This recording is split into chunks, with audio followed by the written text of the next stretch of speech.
Howdy Crystal Conclave, it's NESHY, and welcome back to... My shirt does kind of look inside out, doesn't it? We got first place in the Duel Links Meta Anytime tournament with Crystal Beast, of course, with a 30 card deck. Are you kidding me? It was consistent as heck. I know what you're thinking, 30 card deck, NESHY, what are you thinking? But this deck is dummy consistent, baby. Crystal Beasts have never gotten this consistent. Even my worst hands were like better than any hands that I've ever had with Crystal Beasts on Duel Links. This deck is a lot of fun. It's kind of crazy, and I'm going to go through the deck profile. I'm going to show you some gameplay of how the deck runs so you can build it yourself and to kind of understand how to pilot it. Feast your eyes on this crystal-based list. 30 cards, all gas. This is what I'm talking about. So, what are you going to do, okay? You're going to open up Sapphire Pegasus every single game, because that's what Crystal Beasts do best. You have Sapphire Pegasus and Crystal Conclave. These are the two most important pieces of the deck. You also have Bond to search out your Pegasus, and 3 Rainbow Bridge to search out that Bond that we just mentioned. And it searches out the Crystal Conclave. But if that ain't enough, what if you had this skill, Transcendent Crystals, which gives you Sapphire Pegasus access with every single hand. Check it out. You can pitch up to 3 cards from your hand and then crystallize beasts from your deck, and that includes Sapphire Pegasus. You can pitch anything. So what we've included is monsters that love to be pitched, for free value. We have Blackwing Zephyros the Elite and Mana Dragon Zirnitron.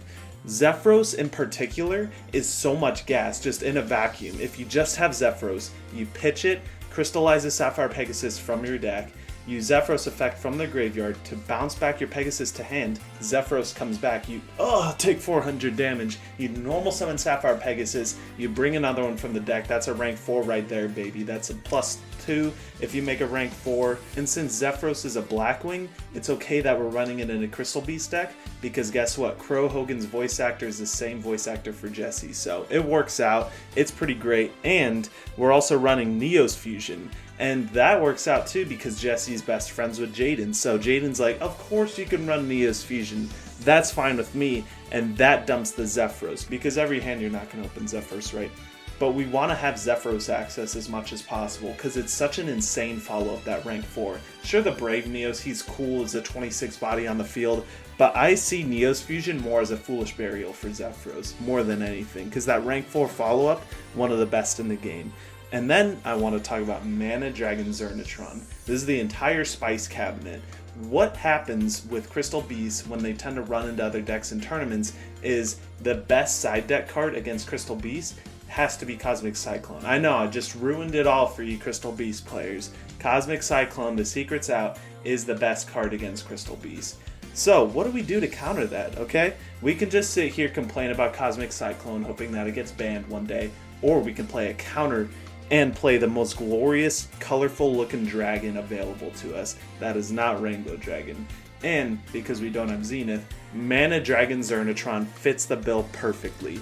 You pitch it for free off of Transcendent Crystals, so it's like free value, and then your opponent, all of a sudden, when they MST something, when they Cosmic something, Mana Dragon Zirnitron comes back, that Conclave in your graveyard that they just MST'd, boom, comes right back to the field. It's like it never left. Unfortunately, you can't bring back Crystal Beast from the spell trap or from the banished or the graveyard with Zirnitron, but that's fine. The best part about Crystal Beast are the spells and traps. Those are the most powerful things in Sapphire Pegasus. But every time I saw this guy, it resolved at some point during the game. He was insane. We're playing the Miracle Contact, so extended Neo's Fusion engine. I sided this out so many times, like I might not play it moving forward, but I don't know what other one of I would play. Maybe main deck the Necro Valley, but Necro Valley sided is also very strong. We have the 3 rare value to capitalize off of crystallizing beasts from the hand. So when you open up a pretty bad hand, what you could do, you could always just pitch 2 cards in your hand that you don't think you'd need. Or if one of them's a Pegasus or Crystal Bond, then that's awesome. Or if they're like 2 Zirnitrons, you just pitch. You activate rare value, dig deeper for those tech cards, or engine if you can't get your engine going. Rare value does so much for the deck being 30 cards, and what's so cool about this deck being 30 cards is you have cards like Crystal Bond and then Transcendent Crystals. That just gets all of your bricks out of your deck so that you can find the tech cards, Cosmic Cyclone, Neos Fusion, anything like that, Crystal Promise late game, which is what you kind of need. The reason why I'm running 2 Crystal Promise, it's kind of like the 2 of theory that's searchable, right? You want 1 in the beginning, 1 in the mid or late game, right? 1 in the beginning for like an Xyz push, making Abyss Dweller against Blue Eyes, Steel Swarm Roach against Thunder Dragons, because Levianeer is the only problem for that deck for us. So having the 2nd Crystal Promise helps for a lethal push near the end game. So I side this out whenever I don't need to make a rank 4 early on. Like if I'm not playing against Blue Eyes, I don't need to make an Abyss Dweller, so I'll side this out, right? We have 2 more ways to disrupt the opponent if it's not Crystal Conclave. If I could play 5 Crystal Conclave, I would. If I could play 6, I would. I would definitely play 6 Crystal Conclave. In that case, we'd be playing 9, right, because of the Rainbow Bridge. But Crystal Rageki's good enough, right? It's a trap card, so you can do it on your opponent's turn. It is a neg-1, but you could disrupt your opponent plays, so that's good. I'm running 2 Cosmic Cyclone because one of Crystal Beast's weaknesses is back row heavy decks, believe it or not. Like a Romage or Trimids. You know, Trimid Sphinx is one of the hardest cards in our deck to out because we just bounce it right back to the hand with Conclave. That's why it is nice having the searchable option of Crystal Raigeki if we are against a deck that we'd rather destroy them than anything else. For the beast count, I guess I should talk about this. 3 Topaz Tiger, 1 Amber Mammoth. Pretty self-explanatory. They're the most beater-friendly monsters. This is just the 7th Crystal Beast. I would probably play a 4th Tiger. I'd probably play them all. I'd definitely play them all as Sapphire Pegasus if I had the chance, but obviously you can't always get what you want. So we're running 3 Tiger and 1 Mammoth. I was playing the Cobalt Eagle earlier because theoretically it's there. You know, if you draw Bond late game or you want to Transcendent Crystals late game, it's there to stack another Crystal Beast on top of your deck, then you can Transcendent Crystals or Bond. But, you know, after playing it out, that was too optimistic, if anything, and I would never waste a normal summon on a Cobalt Eagle. If you could use back row effect to make Bond live, that would be awesome. But unfortunately, that's not how it works. You have to actually use your normal summon or a Crystal Promise to bring them out, and I'd rather not do that, you know. It comes up more often than not that I'd rather have my Crystal Beast be a beater and just start beating it in, you know. So Cobalt Eagle is more for like Rainbow Dragon builds because you actually do want to Transcendent Crystals out names so you can summon Rainbow Dragon. But for this, full beater mode. For our extra deck, we're running 2 Brave Neos. The 3rd came up one time, like I was playing in another tournament, and the 3rd came up one time. I top decked the 2nd Neos Fusion, and then the 2 Brave Neoses were actually in the graveyard, and it actually came up. But I ended up winning that match anyway, so it's not like it super mattered. But yeah, I'd rather have more space for rank 4 toolbox. I feel like that's more accessible, because look at this. You have half of your deck, not half of your deck, but a good majority of your deck. I guess half because 3 Rainbow Bridge, and then yeah, half of your deck makes rank 4s like that. Okay, so I'd rather have like the majority of my extra deck be for Xyz for the rank 4s, and not for Brave Neos, as cool as he is.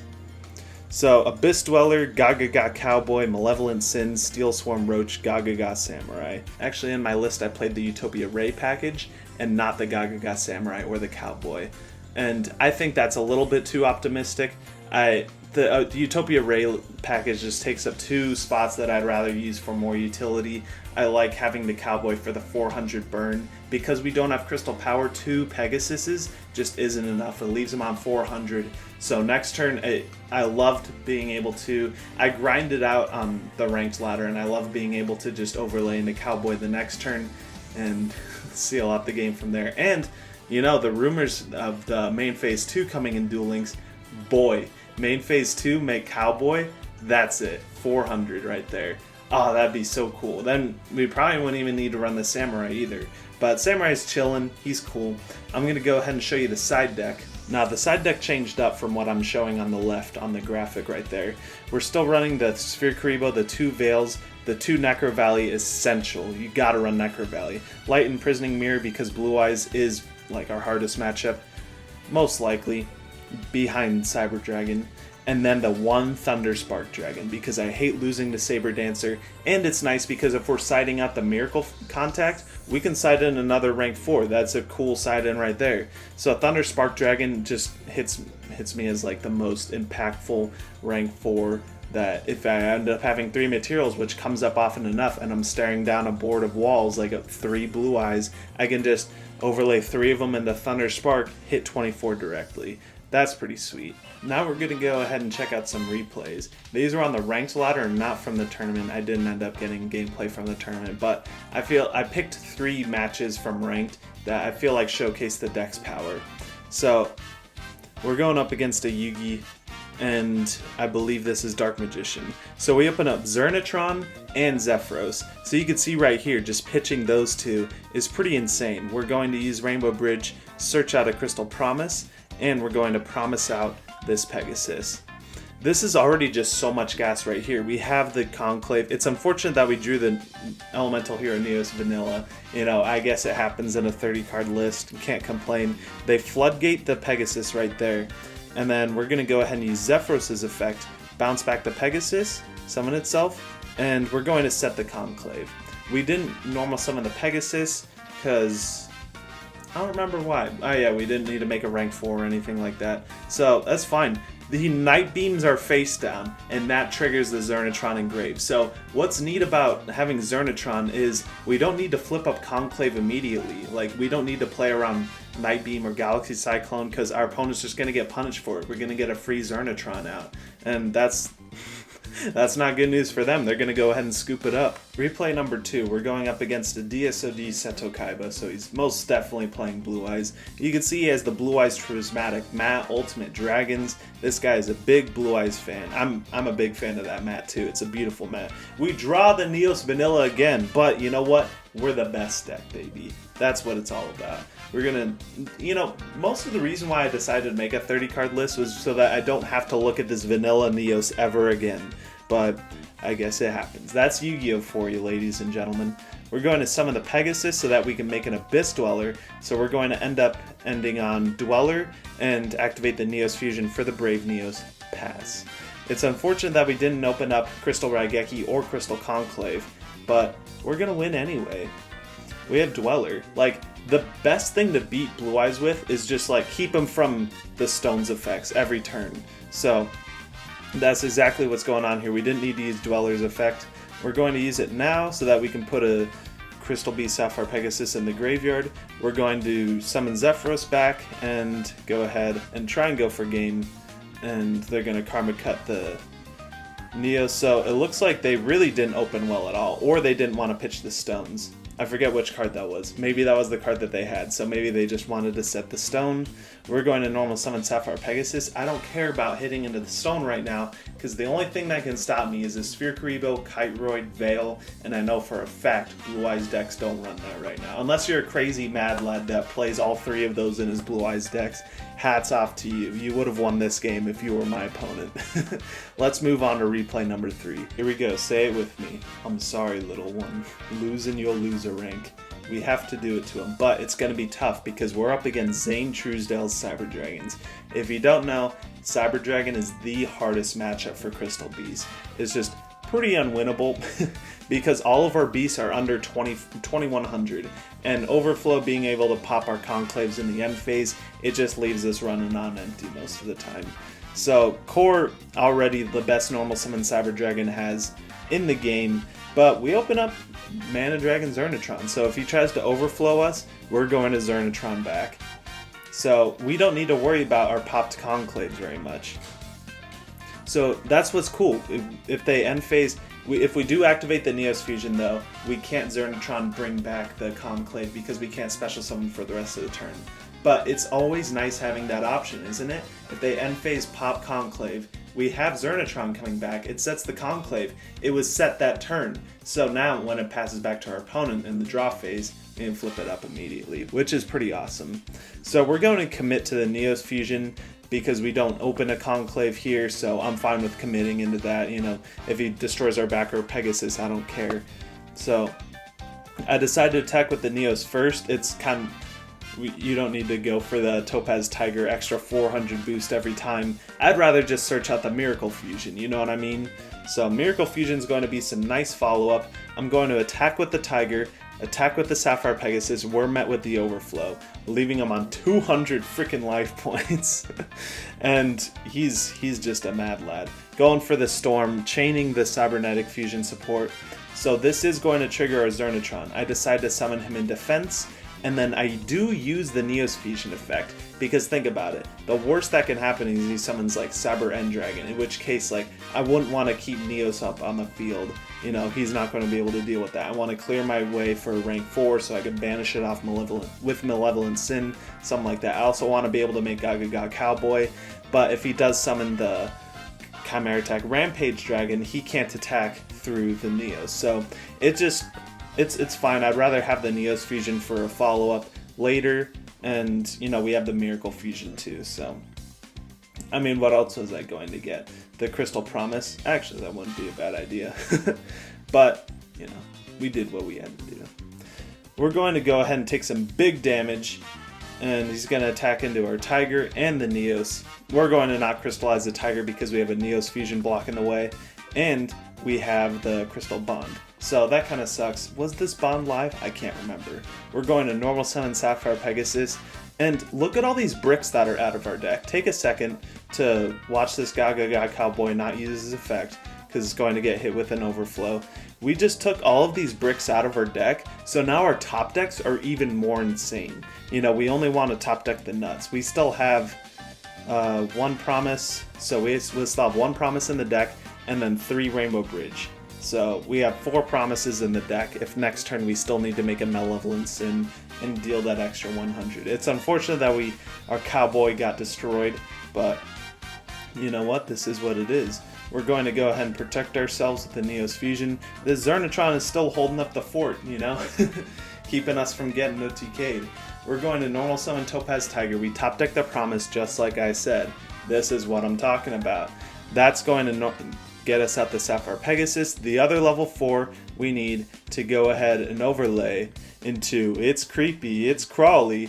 It is number 70, Malevolent Sin. Shoutouts to Jade Hex. I love the meta weeklies. We're going to use Malevolent Sin's effect, and then that combos into a scoop phase. So I hope you liked watching that gameplay. It's pretty sweet what Crystal Beast can do even with a 30 card deck. Transcendent Crystals is a real game changer. This is what I'm talking about. So if you like this, make sure to like the video, comment what was your favorite part, comment what you'd like to change about the deck, and maybe what options you'd have for me to try out next time. Make sure to share it with a friend who loves Crystal Beast and you think needs to get better at Crystal Beast and Duel Links. Just kidding. Be nice about it. And I'll see you guys in the next video.